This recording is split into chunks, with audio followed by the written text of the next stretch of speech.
Changing Opportunities, the Switch Now podcast. Hello everyone, and welcome back to the Switch Now podcast. I'm Ross Watchman, and for the new year, I'm joined by my new co-host, Oliver Turner. Hello all listeners to the podcast. Yeah, it's great to have you here, Oliver. And are you all right? Yeah, I am. How are you? I'm good. Coming up on the Switch Now podcast today, we're going to the food bank and meeting some of the volunteers and ask what exactly they do. But first, we're going to talk to Peter. You may remember we met him when we visited Riverside Miniature Railway. Well, he also does volunteering at the food bank. Good on you, Peter. Let's talk to him and get more about what a food bank is. And he also gives us a tour of the site. You're listening to the Switch Now podcast. So I'm here at the food bank just up the road from the Switch Now site, which is part of the Trussell Trust. And I can see a lot of food going to be distributed to those who need it most this year and all year round. So with me is someone who you might recognise from the RMR Railway, Peter. Hello there. Hello. So, for those who don't know, what is a food bank?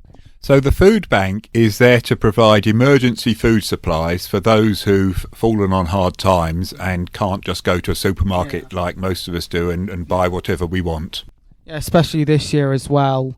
So what's Switch Now doing here at the food bank? So Switch Now are providing some extra resources, but this time of year we're particularly busy because people are extra generous at Christmas, and Switch Now are helping us to date all the food that comes in and put it away on the shelves so that later in the week other people can come and pick it off and pack up boxes that we then send out by car. We get food in from the general public who are very generous. They usually put it into our collecting boxes in Tesco and Waitrose and Co-op. Sometimes they bring a large donation directly to the food bank. After people have donated it, we take it all into the food bank. We weigh it all in so that we keep a very close record of everything that's been donated, and then we put it on the shelves under different categories like biscuits and meat and fish and vegetables, and then it's all put into boxes and we weigh the boxes out so we know what we've had come in, what we've sent out, and what we've now got left in stock for future events.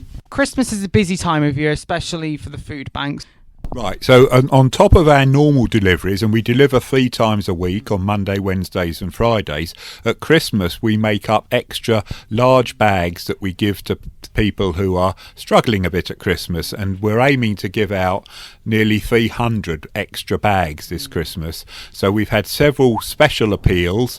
We had a big collection at Tesco's a couple of weeks ago, and people at Waitrose have been very generous of things like Christmas puddings and mince pies and stuffing and gravy powder and all the sorts of things that help to make a Christmas day special. Yeah, and I can see from what I can see in this room here, all dedicated to Christmas, they're going to have a very enjoyable meal at Christmas. We certainly hope so. Yes. I'm retired now, so I think it's my turn to sort of pay back to some of the things that have helped me in the past, and Switch Now have been brilliant helping here at the railway, at the Pytel, and all over the place, so very much return the thanks. So Peter, if you don't mind, we'd like you to show us around the place. Yeah, that'd be my pleasure, Ross. Okay, explain, lead on. So this is where we bring the goods in. So we collect from 3 main supermarkets, the Co-op, Tesco and Waitrose. We collect several times a week from Tesco and once a week from the others, and we also have donations given by churches or GP surgeries who have got their own collections. At Christmas we get big collections in from companies. One of the local estate agents always does a big collection and will bring us extra goods just before Christmas, which is great. Everything that comes into what we call the weighing room. First of all, it's put on the scales and we weigh so that we know exactly how many goods we've come in, and then we'll put it up here on the weighing shelves, and then every single item is individually dated with the month and the year of expiry, which helps us to manage the stock and make sure we don't have things going out of stock or out of date on the shelves. Okay, so we're in the, what do you call this room? I call this the main stock room. So after the items are dated, they're each put away in individual crates relating to the product. So we've got a crate of tomatoes, a crate of pasta, a crate of vegetables, a crate of beans. And each of the different types of product are there because we have a prescribed list that we give out to people depending on the size of their family. So we have 3 types of boxes we give out. We give a blue box to a single person or a couple, a green box to a family with a couple of children, and a white box to a larger family. And each type of box has a different packing list, and the goods on the shelves match that. So once it's dated, it's put in here, and then later in the day another group of volunteers will come in and they will pick out items from each of the different categories of food and pack them up into the boxes that will then be delivered to people's houses over the next couple of weeks.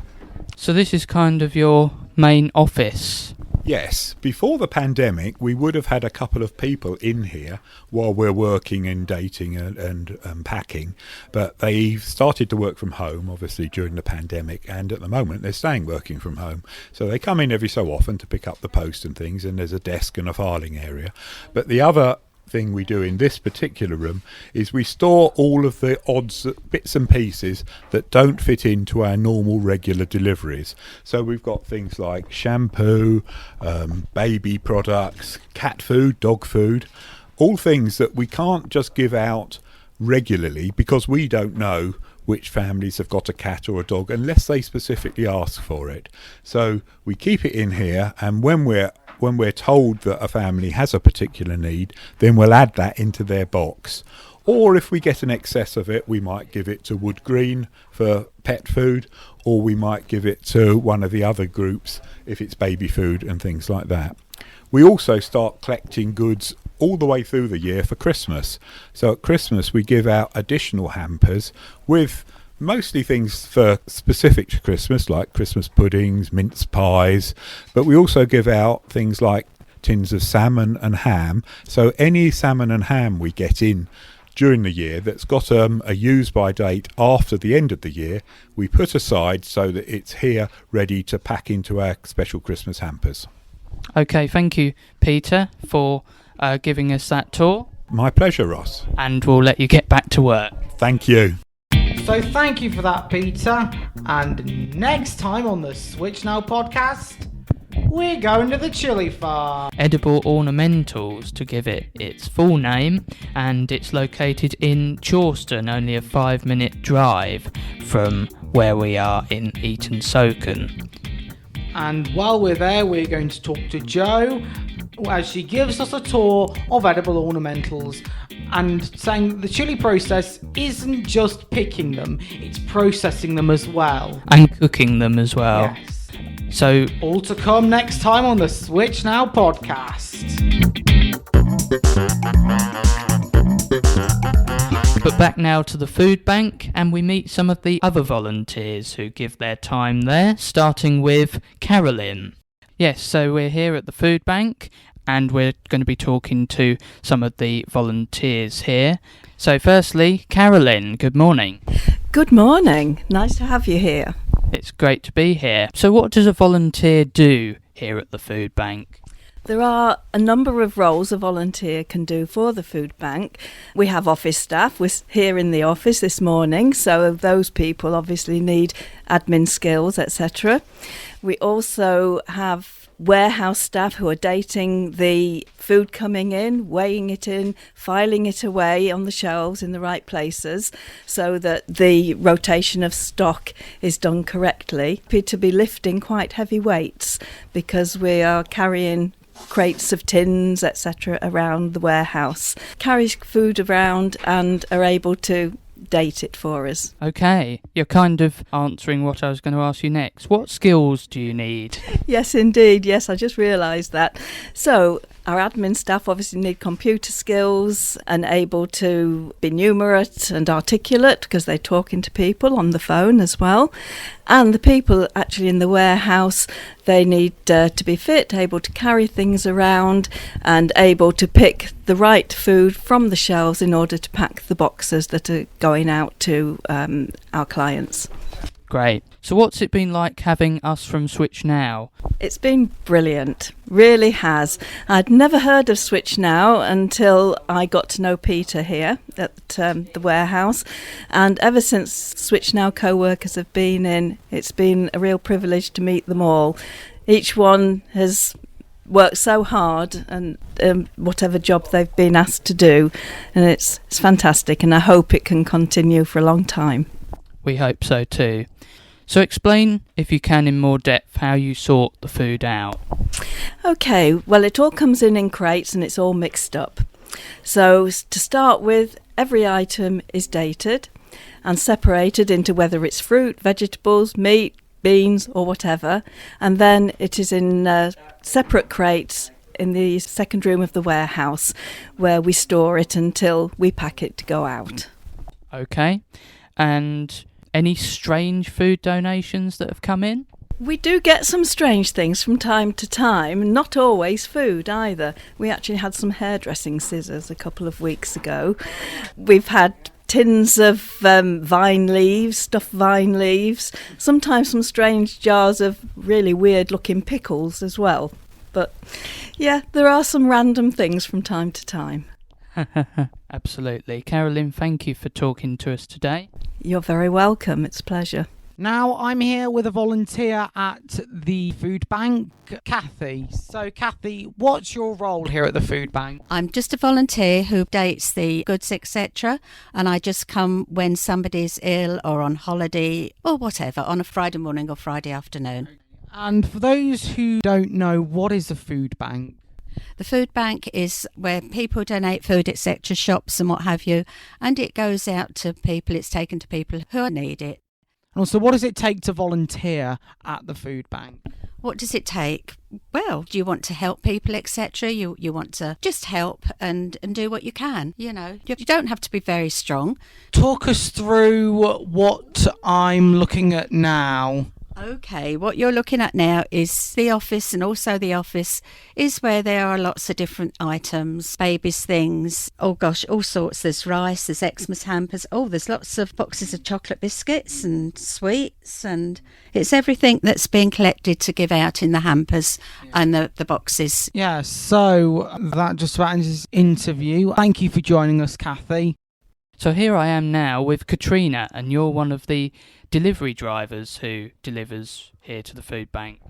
That's correct, yes. Are you able to tell us what the purpose of your role is? In the past, people would go to a centre to collect their food and they would take it home in carrier bags. But since lockdown, the centres have been closed, and so we have been delivering by car to people's houses. And I think personally it's a better system. They get much more because the boxes are quite heavy with stuff, and the only problem is that they don't get to choose what they have. Tell me about the process of delivery. Well, before we deliver, we have to pack the boxes, and my colleague and I come on a Thursday morning, and we're told how many boxes we're likely to deliver, and we make sure that we have that number ready, weighed out to go. And we have a list of contents that we have to put in, and sometimes there are one or two extra things that we can take with us, so we can put those in the boxes. And then on a Friday, today's Friday, I've come with my car and pick up the boxes, load up the car. We have a delivery note where we're going to go, and then set off on our route. Okay. So how much food do you think you bring here with every delivery? Oh my goodness, it's how much I take away, because I don't bring much here, and most of the boxes are roughly about 15 kilos, and today I have 12 boxes, So my maths isn't that good. Can you work it out? We'll let you get on, Katrina, but thank you for sparing a few minutes to talk to us. Thank you very much. And can I say thank you to all those who donate, because without their donations, we couldn't deliver. Let me talk now with Craig, and you're from Waitrose, right? That's right, I'm from Waitrose store in St Neots. I've been there for a year. So Waitrose have been involved with the food bank for a number of years now. We have a collection point in the store which is emptied every week and brought to the food bank. Okay, so how much food do you bring here, or think you bring here, with every delivery? So this week, when we brought it in this morning, it was all weighed and it was over 100 kilos of products. Wow, that's good. It's very good. That's a good amount. I know you're really, really busy, but thank you for just briefly chatting to us for the podcast. Thank you. And finally, we're very privileged to welcome Adrienne to the podcast. You're the manager of the food bank. Indeed, yes. And anything else that needs doing, really. Would you mind kind of giving us a bit of history about the food bank? Okay, so the food bank started operating in October 2013 and was really, it was somebody's vision that actually, there were food banks popping up all over the country. St Neots did have one. Was there a need for a food bank in St Neots? Those are the questions that are asked. And I think sort of 10 churches in St Neots got together to have that discussion about having a food bank and decided that actually there was a need for a food bank in St Neots, and so it was set up basically with the 10 churches in St Neots, and they have formed the trustee group for the food bank and still are. I think it originally started off with 2 distribution centres where people could get a voucher from an agency and take along their voucher and exchange it for food, because that agency decided that actually that person was in need of food. So that's what they did. It then grew to 4 distribution centres, so it was covering most days of the week. At the beginning of the pandemic, we changed from having distribution centres to delivering parcels to people's houses, because that was about the safety of our volunteers and people who came to the food bank. And that's what we've been doing since then, including delivering fresh fruit and vegetables, as well as long life food packs. So we did run with a team of about 100 volunteers who would volunteer at least once a month, doing jobs in distribution centres, picking up food from supermarkets, delivering food to distribution centres, all sorts of roles. Since the beginning of the pandemic, we've probably run on 35 to 40 volunteers who take part in making up parcels, sorting food that comes from supermarkets and other places. We deliver out parcels to people, really. From your point of view, what has it been like to have us from Switch Now helping you out? Well, it's always good to be able to incorporate different teams from different places, and we've always enjoyed, whether that's been school, children on work experience, we've done that, or having Switch Now, we always enjoy having a variety of volunteers. So that's been really helpful, because actually, I think you've probably got used to the data, how the system works, and so it's a benefit for, I hope, for you as young people, but also to our volunteer crew as well. So we very much enjoyed having you. Lovely. Well, we enjoy being here. That's brilliant. Yeah. Adrian, thank you very much for having us here today.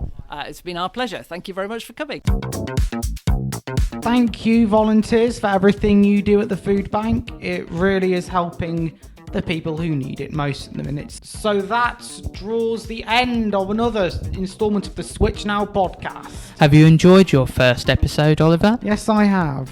Yeah, and we look forward to being with you again next time, where we visit the chili farm. So goodbye and good night. You've been listening to the Switch Now podcast, presented and produced by Ross Watchman and Oliver Turner.